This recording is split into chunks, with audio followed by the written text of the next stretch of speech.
सैन्य ताकत से पूरी दुनिया में अपनी चौधराहट जमाने वाले अमेरिका के मिडिल ईस्ट में पसीने छूट रहे हैं और खुद को सुपर पावर बताने वाली उसकी सेना इस इलाके में अब बुरी तरह से हाँफ रही है। अमेरिका के लिए मिडिल ईस्ट एक ऐसी जगह बन गया है जहां पर हर रोज उसकी साख को पलीता लग रहा है और ये कोई और नहीं बल्कि यमन का छोटा सा प्रतिरोधी समूह हूती कर रहा है। अकेले हूती ने लाल सागर से लेकर अरब सागर तक अमेरिकी सेना को घेर रखा है और इस इलाके में अमेरिकी सेना के ऊपर कब हूती के ड्रोन और मिसाइल आकर गिरेंगे ये खुद अमेरिका तक को नहीं पता। तमाम मॉडर्न टेक्नोलॉजी से लैस होने के बावजूद अमेरिकी युद्धपोत लाल सागर में हूती पर काबू पाने में पूरी तरह से नाकाम रहे हैं। उल्टा हूती पूरी ताकत से अमेरिकी सेना के ऊपर बमबारी कर रहा है।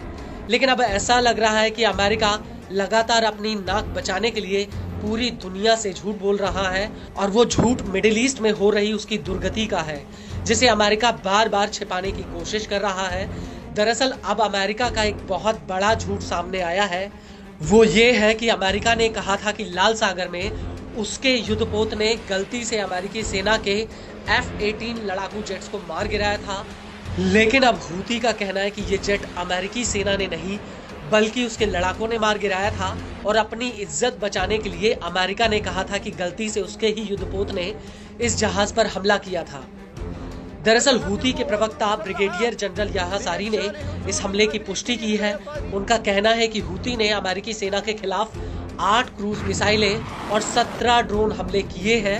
हूती के मुताबिक हूती के लड़ाकों ने अमेरिका के एक F-18 जेट को मार गिराया।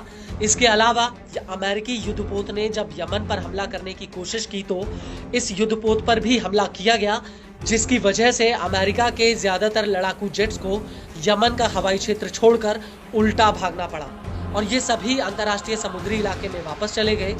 हूती के मुताबिक उसने अमेरिका के USS हैरी ट्रूमैन युद्धपोत पर हमला किया था जिसे बचाने के लिए ये जेट्स आगे आई थे।